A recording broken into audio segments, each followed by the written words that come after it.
However, you would have seen a run where a trip, basically the run was aborted, the engine cut off. So what's going on, Gas Gang? Today we are down at Torque Developments with RACECAL and we are going to send the Integra to the moon. Guys, stay tuned for this one. It's going to be sick.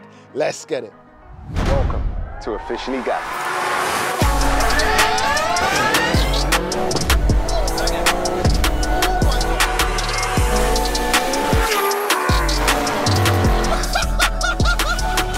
Let's get it.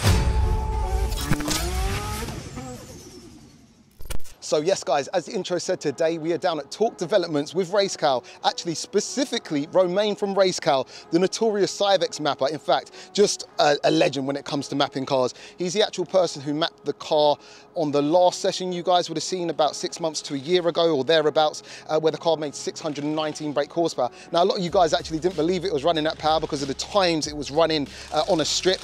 I think we've done 100 to 200 without trying, guys. And honestly, on a poor condition strip with 5.1 seconds, which is rapid. It definitely has a 4-second run in it at the power it was. But since then, we fitted cams to it, we fitted bigger injectors, and yeah, we're pretty much going to send it on ethanol. The reason we didn't send it on ethanol before is the simple fact that at the last mapping session, we had a few sensors fail, so Romain didn't want to push the car too far blindly, if that makes sense. We're sending on ethanol today, and in fact, specifically, we are sending it on Pro E112. So this is as spicy as it gets when it comes to e-fuel. The car is ethanol safe. It has been ethanol safe since the last time you actually saw it on the dyno. Also, it needs another pump fuel map because, of course, it has been cammed and it's got bigger injectors in it.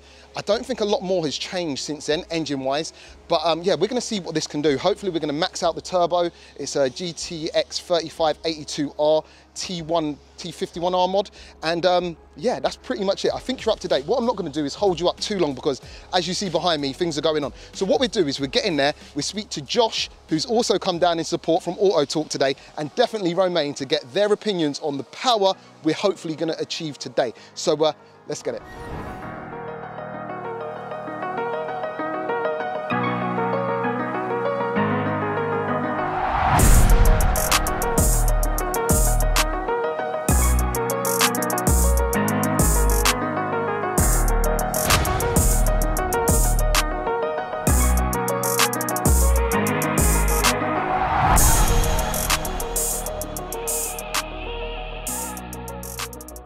Josh, welcome back to the channel, brother. Thank you. You all right? Yeah, man, it's that magical day. Again. We are, yeah, in the place where dreams are made or nightmares can happen.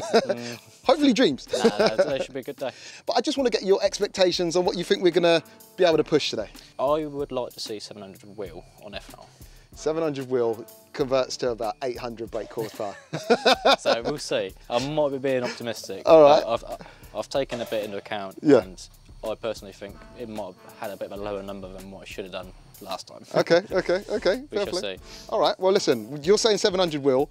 I don't know what I'm saying. I'm just going off you guys. So I think what we'll do is we'll speak to Romain, give us a little bit more of a techie idea of what is going to happen today and get his expectations too.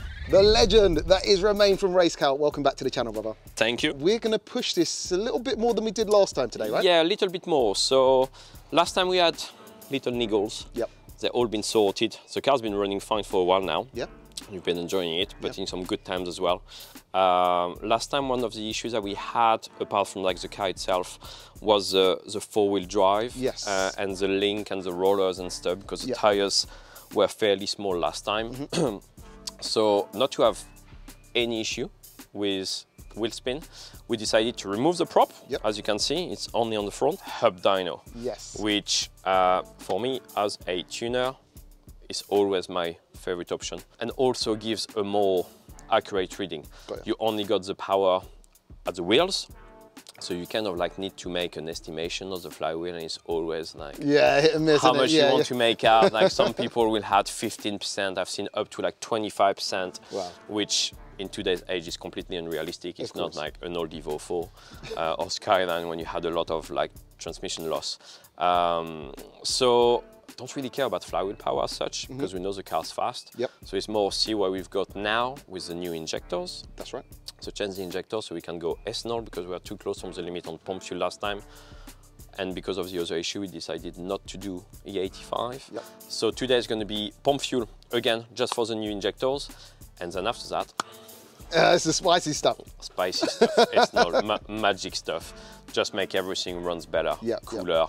It's just that you need between 30 to 40% more fuel. Because you got so much more liquid to burn, you need to make sure that the spark plug's fine, coil's fine, injector can deliver that flow, the fuel system can deliver that flow. So we'll see how far we can get. I like to see 700 at the wheels. 700 at the wheels, yeah? Should be able to make it with that setup. It was extremely efficient last time. We made 620 flywheel. Flywheel, yeah. But I think we had a bit of wheel spin, so it will be interesting to see what power we make at the hub. Yeah, of course. Just on pump fuel. So gonna run. What's your estimations of that? Because a lot of people said this is making more power than it actually made on the day. The thing is tricky because the times that you're making is also because you're four-wheel drive. Yeah. Because a lot of DC5 or EP3 with the same amount of power won't be able to do those times because they're wheel spinning at the beginning of the 100, 200 or launch and stuff. So it's a bit different. At the same time, you are losing more through the transmission as well, obviously, because you got more to spin and more weight as well. I think I'd like to see 600 wheels. I guess we have got the cams and the bigger injectors. Yeah, we got cams as well. Forgot about the cams. Yeah, we got cams as well, which realistically, with that kind of power, don't tend to make a huge amount. It's not that it doesn't make a huge amount of difference. It's you don't need the cams to make that power as we find that before. Yeah. But it will be interesting to see if it's more efficient or not, which we'll be able to see on the fuel table. So that's going to be interesting. And yeah, I guess only one way to find out is to try. So. That's it. All right, well, I've got every faith in you. But if she blows, she blows!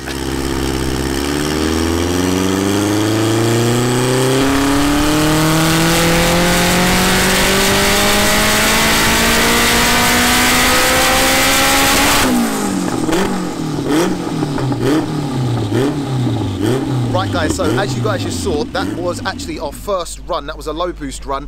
I thought it was about 460s, actually made 470 on low boost. That's to the wheels, 470. Today I think, and I know there's no right way, and we spoke about this many times before, we're going to be using a drivetrain loss calculation of 12%. Because we're running it in front wheel drive at the moment, and that's generally what people use. And at 470 wheel, I've just done a calculation, 534 brake horsepower. I don't know if you can see. So that's at 1.34 bar, or 1.35 bar, sorry. So low boost, 470 to the wheels, and 534 brake horsepower. So yeah, as I say, the only way is up. Now we know what it makes on gate pressure.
So what you just witnessed there was absolutely legendary. It actually made 619 at the wheels, which is so crazy because it used to make 619 at the crank. What you're looking at behind me is a 703 brake horsepower DC5 four-wheel drive Integra Type R. Now, that is as far as we're going to push it. Strangely, I mean, this turbo, the GTX 3582R, should be able to float at least 2 bar. It seems like it's maxing out right now at 1.9 bar. We're not 100% sure why. So that run that you just saw there that made the 700 at the crank was at 1.9 bar. Anyway, we're going to move on to the ethanol. It'll be interesting to see what she makes. I don't know, but I'm so, like, I'm gassed, guys. With that number, it's insane. So you can see there, 619. Yeah, that is crazy. That's just pump fuel, no methanol, no ethanol. So yeah, place your bets and let's see what she can make on ethanol.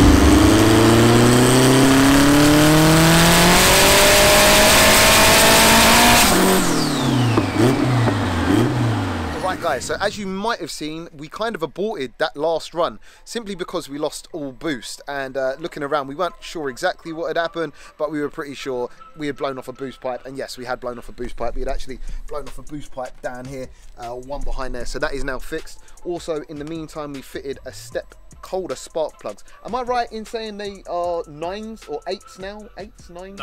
9. So we had 8s, now we went 9. So currently I think we're at maximum just below 650 wheel, or in and around 650 wheel. So yeah, we're going to try again, see what we can do, and yeah, let's go.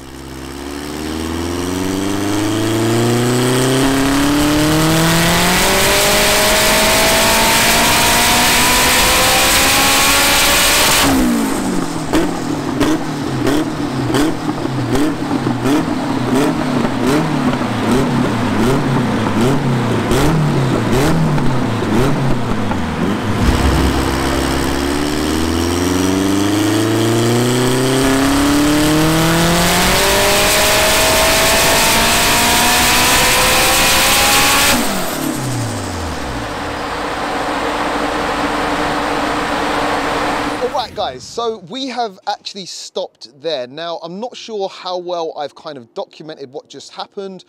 However, you would have seen a run where a trip, well, basically the run was aborted, the engine cut off. In fact, I'm not even gonna go too much because I'm gonna make a meal of this. I'm gonna swing it around to the main man, Romain, and we might have, well, we got a problem. We've got a slight issue, which kind of like guess it might have happened. Because of the engine setup being still not basic, but you know what I mean, it's like it's not sleeved and anything. So we saw like the OEM head gasket might be the first thing to go when we wanted to reach our target, and I think it has happened. So we do have actually a little coolant pressure sensor just there, nicely mounted by Autotalk, nice and neat. Which obviously it's, you've got base value and base data, and unless something goes wrong for a specific RPM, because it's a mechanical pump, mechanical water pump, and a certain temp, you should always have the same pressure. And basically on ethanol at 1.8 bar, it increased pretty much everywhere by 0.2 of a bar.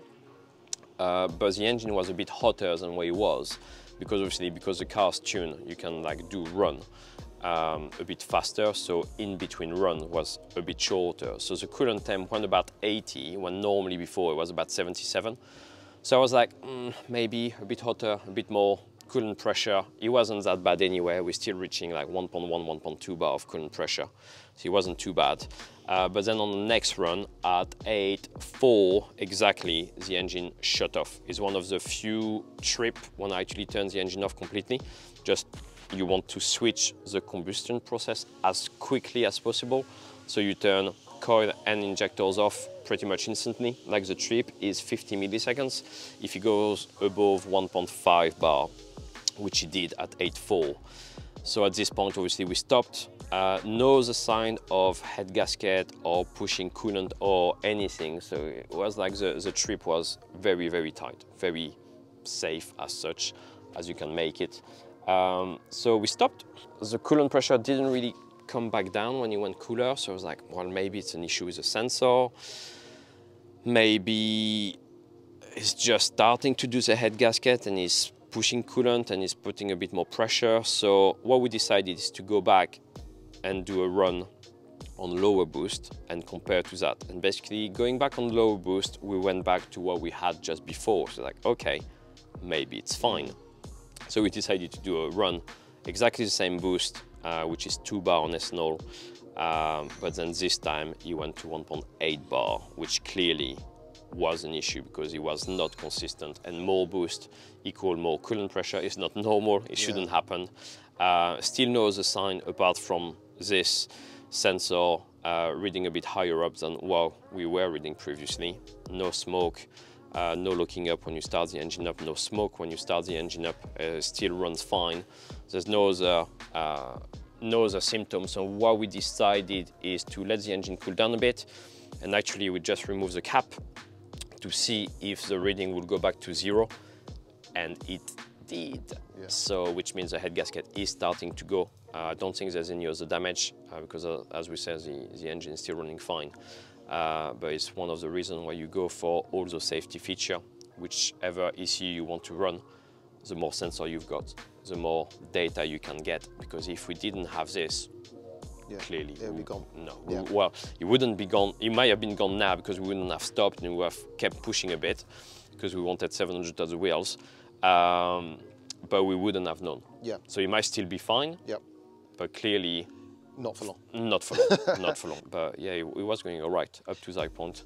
Yeah, I mean, we did get up to 682 at the wheel. Yeah, 682 is actually the run when it cuts. So this one's there, which is not, we're not even putting that much pressure on the sleeve and everything. The torque is still fairly low. I mean, it's quite high for a K20, but it's not crazy. And all the graphs are very similar. I mean, the last ones that we've done, which is 21, when you reach 1.8 bar of coolant pressure, you can see it's still very similar. There's no other sign, like all the graph very consistent. And even this one, which number 20, is the low boost that we try again after the head gasket starting to go, and it still made the same power as what we had before. If anything, I think we made 545 on gate on ethanol.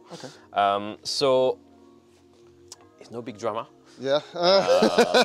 It's part of the process. We wanted to push it. So things happened.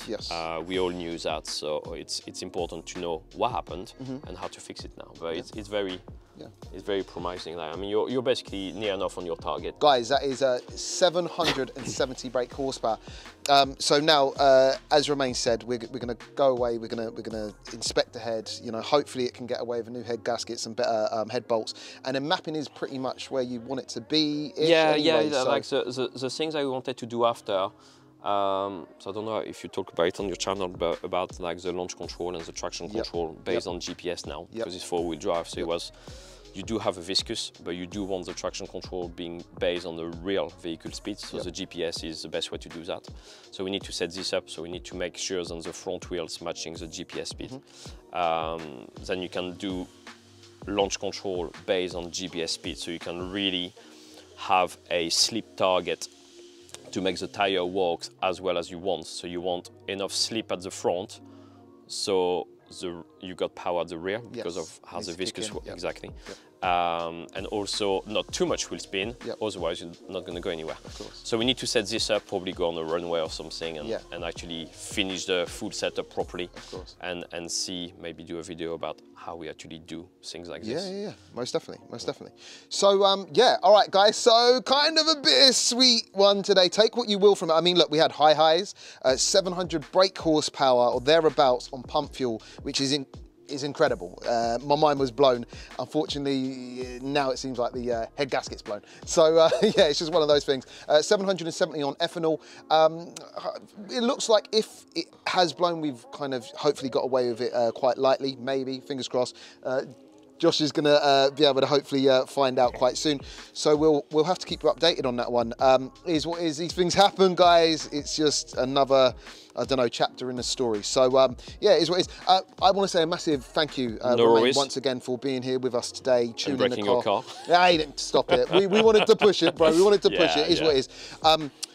Romain from RACECAL, is there anywhere anyone can find you? So Instagram, Facebook, we've got a page. We don't share that many things anymore. I think I said that last time on the other video, because we mainly work with traders like Auto Talk, GM Import, Devil, Dream Automotive for Honda in Newton, which is the main 4 trader we work with. So you can contact us to help developing the project, like for advice, what parts, especially on ECUs and engine management system based on your build and your budget. But then after that, in terms of booking, we normally send people to our traders. Okay, cool. Well, look out for one of those traders that he just mentioned. And yeah, once again, a massive shout out to Josh here in support and Auto Talk. And we'll catch you on the next one. Peace out.